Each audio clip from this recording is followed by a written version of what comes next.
Welcome to Top 10 Archive. The world of television is a fickle one. With so many ideas being tossed around, it's sometimes hard to tell what will stick and what won't. In this installment from Top 10 Archive, we're going to look at 10 television programs that simply did not make the cut and fizzled out within only the first few episodes. Number 10. Secret Diary of Desmond Pfeiffer. At the height of really bad ideas for a television series, there is Secret Diary of Desmond Pfeiffer, a comedy that tried to tackle the ever-humorous topic of slavery in America. Pfeiffer aired in October of 1998 on UPN and centered around an African-American man that was banished from England to be sent to the United States during the Civil War. There he finds work as Abraham Lincoln's butler. Nothing stirs up the laughs better than jokes about cotton picking and gags about important historical figures, right? According to audiences, apparently not, as Pfeiffer was canceled after only 4 episodes. Number 9. Daddy's Girls. Dudley Moore, trying to recreate the fame received from 1981's Arthur, turned to television. The show focused on Moore, a father of 3 who recently lost his wife and business partner to an extramarital affair. Daddy's Girls was the first show to feature a gay character played by a gay actor. Beyond that, there was nothing else notable about Daddy's Girls, unless, of course, you call lasting only 3 episodes before being canned as something being notable. Number 8. Adams of Eagle Lake. Police shows are fairly popular these days, but apparently in 1975, such shows may not have been as popular. Andy Griffith played the sheriff of the small town of Eagle Lake, and each episode was to follow Griffith's exploits in solving issues across the town. The main character was originally from a 1974 television movie, Winter Kill, which was intended to be a series pilot. When the pilot failed, Griffith's character was renamed and put at the head of Adams of Eagle Lake. Griffith was backed up by a fairly big-name cast of Abby Dalton and Nick Nolte, but that did nothing for Eagle Lake's success. After 2 episodes, Eagle Lake was given the axe. Number 7. Paul Reiser Show. Paul Reiser is probably best known for the successful sitcom Mad About You, but in 2011, the comedian tried to make a comeback and make a name for himself with a self-titled program, The Paul Reiser Show. Reiser's self-aware comedy was a semi-autobiographical look at what his life has been like since Mad About You went off the air. The show wound up being a 2-episode-long mess that tried hard to use star power to keep the ratings up. In the 2 episodes that aired, Reiser worked alongside Survivor producer Mark Burnett, Larry David, and Henry Rollins.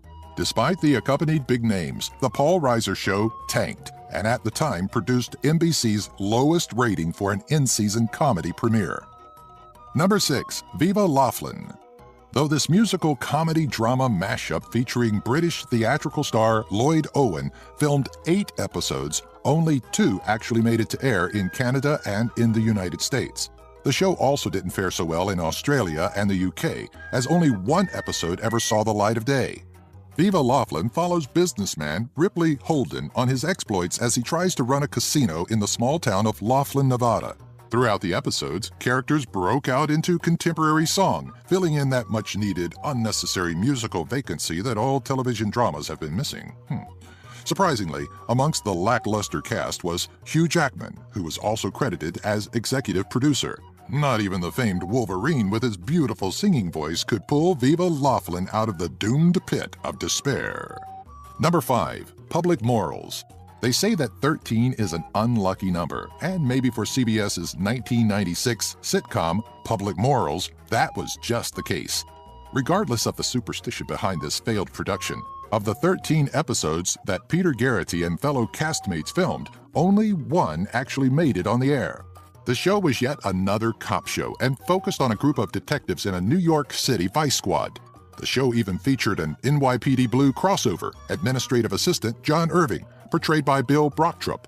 Though Stephen Brochko had a hand in creating both NYPD Blue and Public Morals, Morals simply didn't have the gusto that NYPD Blue had to help it survive after just 24 minutes on air. Number 4. Osbournes Reloaded. The Osbournes took television by storm in their successful reality television series, cleverly titled The Osbournes. The original production that followed Ozzy Osbourne's incredulous family lasted 4 seasons and 52 episodes from 2001 to 2005. when they attempted to return to the fame of reality TV with The Osbournes Reloaded, a variety show focused around the quirky English family. The variety show failed to carry the same charm as The Osbournes originally had, instead placing the family in an extremely awkward light for the entire one episode that aired. The lack of that crass chemistry between the family members left The Osbournes Reloaded feeling like a flat attempt at cashing in on prior fame. Number 3. What's Alan Watching? This no-hit wonder featured an impressive list of celebrities, including Eddie Murphy, Fran Drescher, Alex Trebek, George Carlin, and Pauly Shore. But not even star power could save What's Alan Watching? The premise had 17-year-old couch potato Alan viewing his life and family as if they were on a television program, using his remote to switch between different scenes in his life. The series lasted one episode in 1989, though a review from the Los Angeles Times praised the production for its comedic value. Regardless of the potential that could have been there, the show was canned, and, as anyone can see, it didn't help Eddie Murphy's career that much. Number 2. You're in the Picture. On the evening of John F. Kennedy's inauguration, Jackie Gleason and a crew that included Johnny Olson and Dennis James put on You're in the Picture, a game show that Gleason thought would define his versatility to the public. What it wound up doing in the end was forcing the former honeymooner to apologize for an atrocious attempt at televised entertainment. The game show had a panel of 4 celebrity guests sticking their heads in a life-sized illustration of a famous scene. They would then ask Gleason yes or no questions to determine what scene they were in. It's not an entirely impossible gimmick to pull off, as the improv comedy show Whose Line Is It Anyway pulled it off without a hitch with their Newsflash segment. But Gleason and crew simply couldn't get it to stick. 2 episodes of You're in the Picture were filmed, but only one was aired. Number 1. Turn On. Ed Friendly, known for being the creator of Little House on the Prairie, had at one point tried his hand at a sketch comedy.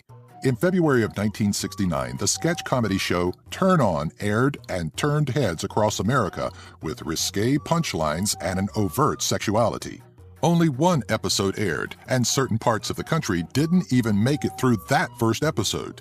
Cleveland, Ohio's WEWS-TV let the episode air for 11 minutes before turning it off entirely.